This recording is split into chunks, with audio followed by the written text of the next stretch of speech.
A young nurse risked her life by taking a bullet for a man she didn't know. When she woke up, she couldn't believe her eyes. Ruth was heading to work that evening to resume her shift when it all happened. The streets of New York buzzed with life, neon signs flickering, the distant hum of car horns filling the air. As she walked past a roadside restaurant, she noticed him, a man in a well-tailored suit, seated with friends, laughing over snacks. He was a businessman, powerful and influential, but with too many enemies. On numerous occasions, he had narrowly escaped assassination attempts. But tonight, luck was not on his side. Now Ruth happened. She was only a few steps away when she noticed the figure lurking nearby. A man, tense and focused, pulling a gun from his jacket. His target was clear. Without a second thought, Ruth moved. Her feet barely touched the ground as she lunged forward, shoving the businessman out of harm's way. A deafening crack split the air. Pain. Searing, blinding pain shot through her shoulder. The world tilted, spinning out of focus as she collapsed. Everything faded into darkness. The chaos around her was immediate. Screams filled the air, chairs clattered to the ground, and restaurant patrons scrambled in every direction. Some ducked behind tables, others ran into the street. The businessman, still in shock, looked around frantically, realizing what had just happened. A stranger, a woman, had thrown herself in front of him, taking the bullet meant for him. The shooter, momentarily stunned, turned to flee. But before he could disappear into the night, several bystanders tackled him to the ground. A few brave souls wrestled the gun from his hands, pinning him until the police arrived. Sirens blared in the distance, their wails cutting through the night like a warning of the mayhem that had just unfolded. Meanwhile, Ruth lay motionless on the pavement, her dark scrubs now stained with blood. The businessman crawled toward her, shaking her gently. "Stay with me," he pleaded, his voice thick with desperation. "Help is coming." But Ruth's body was heavy, her vision blurry. She fought to keep her eyes open, but the pain was overwhelming. Then, darkness. When Ruth woke, everything was bright, almost too bright. The rhythmic beeping of machines filled her ears, a stark contrast to the chaos of the night before.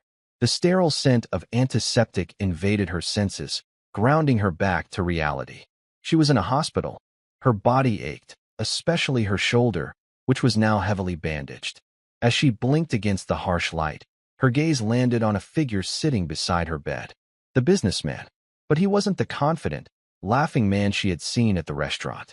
Now, he looked different, tired, shaken. His expensive suit was wrinkled, his tie loosened. And then she realized he was crying. At that moment, he lifted his head and met her gaze. Relief flooded his face. He stood quickly, wiping his eyes, composing himself. "You're awake," he said, his voice thick with emotion. Ruth swallowed, her throat dry. "Where am I?" "The hospital," he answered softly. "You took a bullet for me." The memory came rushing back. The street, the restaurant, the gunman. The pain. She winced slightly and adjusted her position. "I guess I did." He let out a shaky breath. "Why?" Ruth didn't know how to answer that. It wasn't something she had thought about in the moment. She had simply acted. Maybe it was instinct. Maybe it was her training as a nurse. Maybe it was something else entirely. "I don't know," she admitted. "I just couldn't let it happen." For a moment, he said nothing. Then, he reached into his coat and pulled out something small, placing it on the bedside table. A set of car keys. "In this," he said, placing an envelope beside the keys. $500,000. "It's the least I can do." Ruth stared at the items in disbelief. "I can't accept this." "You saved my life," he insisted. "If you hadn't done what you did, I wouldn't be standing here. I owe you everything." Tears welled in Ruth's eyes. It wasn't about the money or the car. It was the sheer magnitude of what had happened. She had nearly died. Her life had changed in an instant. And now, this man, this stranger, was determined to make sure she never had to struggle again. Days passed, and Ruth found herself in a strange, unfamiliar routine. She had always been the one taking care of others, running through hospital halls, checking vital signs, offering words of comfort. But now, she was the one confined to a hospital bed, staring at white walls and ceiling tiles, feeling useless. And the businessman, the stranger whose life she had saved, was always there. At first, his presence was impersonal, almost businesslike, as if repaying a debt. He made arrangements for the best doctors, ensured her room was private, spoke to the staff in that low, authoritative tone of his. He never made a scene, but his presence commanded attention. It didn't take long for the nurses to start whispering about him. "That's Michael Carter," one of them murmured outside her room one morning. "The Michael Carter, the billionaire," another asked in hushed surprise. "Yes, you know, the one who—" Ruth had stopped listening. She wasn't interested in who he was. What mattered was why he kept coming back. At first, she had expected him to leave once she was stable. Maybe a single visit to say thanks. Maybe some extravagant gift before he went back to his world of power and wealth. But he didn't leave. Every morning, she would wake up and find him in the chair beside her bed, reading something on his phone or sipping black coffee from a paper cup. Every evening, when the city lights spilled through the hospital window, she would glance over and see him still there, jacket draped over the chair, sleeves rolled up, exhaustion tugging at his features. It took her days to finally acknowledge it. One evening, when she stirred awake to find him in his usual spot, she couldn't help but break the silence. "You don't have to be here every day, you know."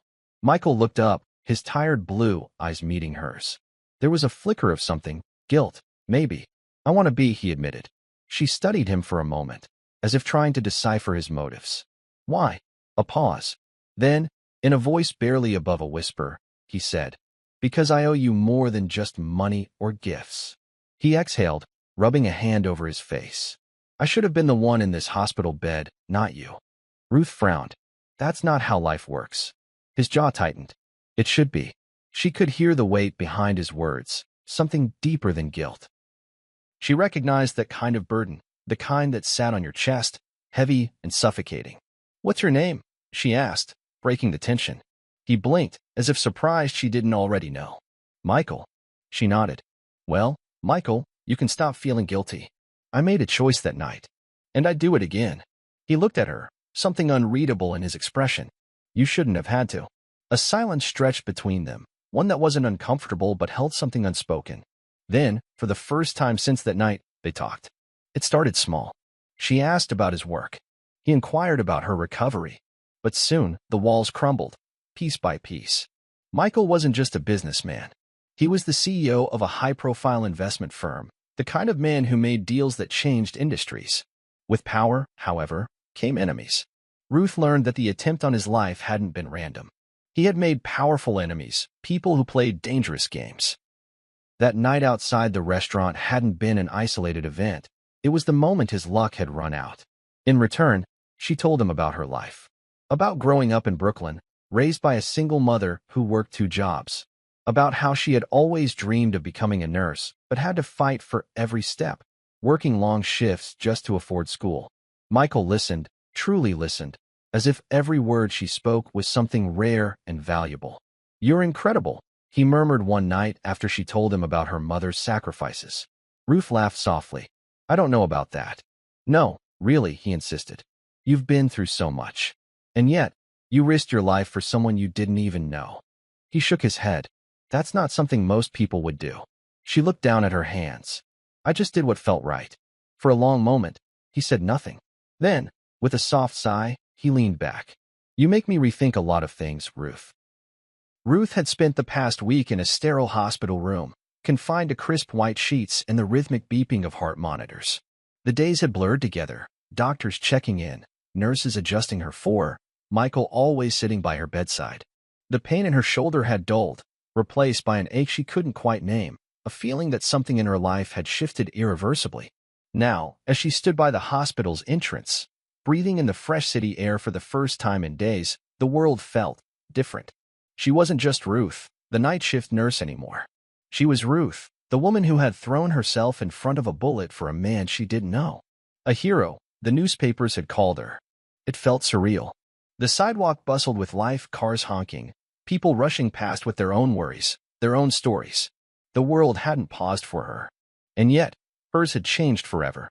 Michael was waiting beside his car. The sleek black vehicle looked out of place in front of the hospital entrance, drawing stares from passers-by. He stood next to it, hands in his pockets, watching her with an expression she couldn't quite decipher. Concern? Guilt? Something more? "You sure you're ready?" he asked as she approached. Ruth smirked. "If I stay in that hospital one more second, I might lose my mind." He exhaled a small laugh, then opened the passenger door for her. She hesitated for half a second before getting in, feeling the soft leather beneath her fingertips. It was nothing like the worn-down seats of the subway or the occasional taxi she took home after long shifts. As he slid into the driver's seat and pulled onto the street, silence stretched between them, comfortable, yet waited. Her eyes drifted to the car parked outside the hospital. Her car.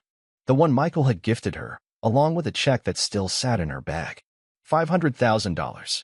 Enough to change her life completely. She had stared at the check for hours the night before, turning it over in her hands, tracing the ink with her fingers, trying to understand how a single moment of bravery had led to this. It felt unreal. The city lights flickered against the windshield as they drove, the familiar streets passing in a blur. For the first time in a long time, she wasn't thinking about her next shift, the next bill, the next step in her routine. Instead, she was thinking about fate. Does it feel different? Michael's voice broke through her thoughts. She turned to look at him. What? Everything, he said, keeping his eyes on the road. After what happened, she sighed, leaning her head back against the seat. Yeah, it does.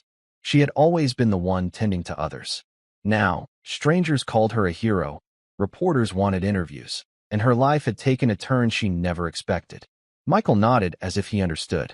Maybe he did. You changed my life, Ruth, he said after a moment.